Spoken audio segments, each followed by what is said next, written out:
Salve a tutti, oggi vi presento la seconda parte della storia sociale di Sardegna, in particolar modo la storia sociale di Ussana medievale e moderna, riguardante quel periodo in cui il nostro paese era sotto il controllo degli spagnoli.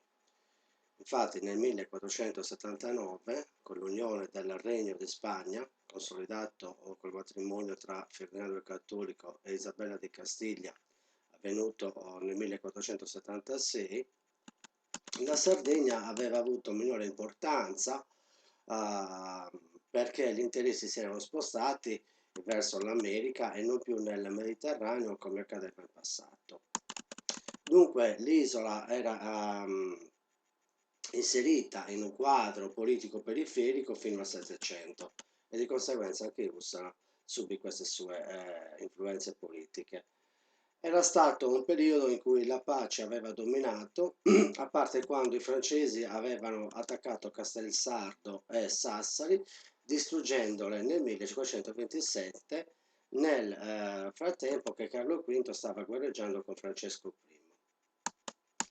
Nel 1533 Antonio Eril aveva promesso il feudo di Ussana a Salvatore Eymerich o Eymerich e nel marzo del 1541 un pronipote di Francesco Eril, ovvero Antonio de Eril, aveva venduto la villa ussanese a Salvatore Eymerich, il quale l'aveva controllato per pochissimo tempo in quanto pochi mesi dopo l'aveva rivenduto a Gabriele Bonfil.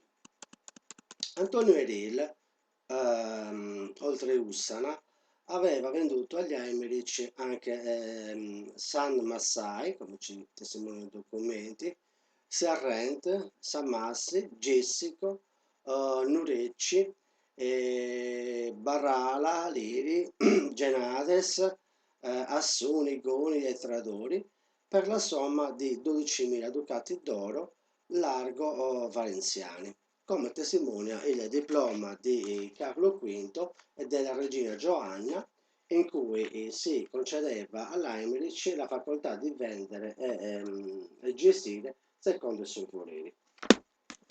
Quindi anche qua abbiamo il nostro documento. Scusate un attimo.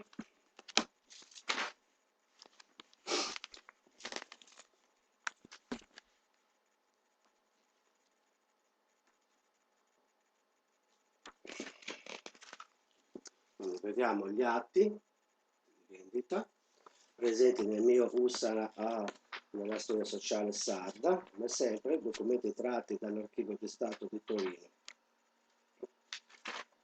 Quindi questo è un altro documento e così via. Bene.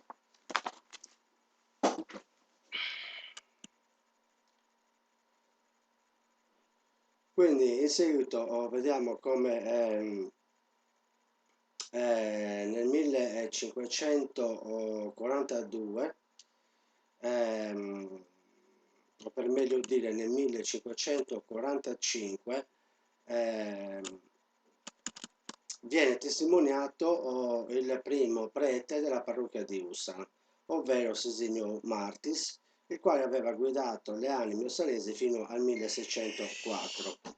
I primi documenti storici riguardanti la parrocchia di Ussana si trovano negli atti parrocchiali custoditi nell'archivio arcivescovile di Cagliari, in cui erano stati annotati i dati a partire dal 1569. Bene, in questi atti venivano trascritte le voci relative alle spese sostenute per l'acquisto dei lumi, olio e i costi per il campanaro. Quindi queste erano le spese che influenzavano maggiormente la nostra parrocchia. Ma scusate, orgoglio del nostro paese erano le campane, le quali avevano una importante funzione perché oltre a avvisare la popolazione per la funzione religiosa, avevano lo scopo di suonare la sera alle 6 e dopo questo orario le donne non potevano più uscire di casa. Gli atti presentano un quadro della vita sociale vissuto, potremmo dire, da molta povertà. Andando avanti negli anni, vediamo come nel 1580, esattamente il 10 dicembre, i Bonfil avevano venduto il feudo di Ussana a Giuseppe Montaner, come testimoniano anche i documenti presenti sempre nel mio lavoro. Bene, quindi ci ritroviamo qua nel 1580, così recita il documento, parte del documento integrale, in sostanza copia dell'atto di vendita fatta da Antonio Bonfil della villa di Ussana in favore di Giuseppe Montaner, 10 dicembre 1580. Bene, a questo punto nel 1584 i terreni ussanesi di Santa Giuliana erano stati acquistati da Gabriele Mancaguiso, il quale aveva consegnato ad alcuni ortolani maiorchini dei terreni coltivati e di conseguenza c'era stata anche una ripresa, potremmo dire, economica e demografica. Infatti, i terreni del villaggio di Ussana, appena popolato di pochi ortolani, e quelli del villaggio di San Giuliano, spopolato, vennero acquistati da parte di Don Gabriele Manca, da Don Giuliano Montaner, come consta dallo stamento del 9 gennaio 1584, redatto in Cagliari dal notaio Angelo Bonfà. Questo piccolo villaggio, abitato da alcuni ortolani che coltivavano i buoni terreni dei fiumi che lo circondavano, vennero fatti popolare da una colonia di maiorchini che il predetto Don Gabriele fece venire e ai quali assegnò una sufficiente dotazione di terreni che essi in breve tempo ridussero a coltura, testimoniano i documenti.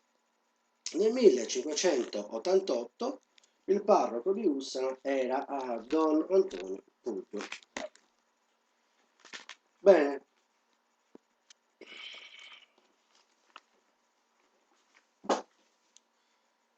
Andando avanti, vediamo come il 18 marzo del 1594 i Montaner avevano venduto Ussana ai Mancaguiso. In questi anni erano parroci di Ussana Antioco Castagna, 1612, Antioco Manca, 1615, Francesco Toro, 1622, Sisinio Palmas, 1626, Francesco Azzurri nel 1628. Riprendendo il discorso sull'economia, nel 1630 la popolazione ussanese, e di conseguenza anche quella sarda, era stata trucidata dalla peste e Santa Giuliana si è spopolata del tutto, in quanto rimaneva solo l'edificio della chiesa. 7 anni dopo, nel 1637, i francesi avevano tentato nuovamente di sbarcare in Sardegna, esattamente presso Oristano, quando si battagliava la guerra dei 30 anni, 1618-1648. Ma anche in questa circostanza venivano cacciati dai sardi. Quindi, come detto poc'anzi, la Spagna combatteva anche la guerra dei 30 anni ed era tanto impegnata in questo conflitto che l'aveva colpita assai. Nel 1643 Lussurio Martis e Giovanni Comina, nel 1656, avevano guidato la parrocchia di Ussana. In questi anni i preti presenti in Bida, Fianta, Giovanni Maria Zanda, 1674, Antonio De Virasa, 1683, Giuseppe Recco Pirella, 1691, Antonio Lecca nel 1710 e in conclusione evidenziamo che Giovanni Maria Zanda veniva assassinato in chiesa. Le cause non le conosciamo, ma questo era il quadro. Chiudiamo questa parte attinente Ussana sotto controllo spagnolo. Vi do appuntamento alla prossima presentandovi Ussana italiana. Come dico sempre, ricordiamoci sempre di tutelare, valorizzare e promuovere la lingua e la storia sociale di Sardegna, in questo caso della nostra Ussana, in ogni suo aspetto. In buon'ora, un saluto.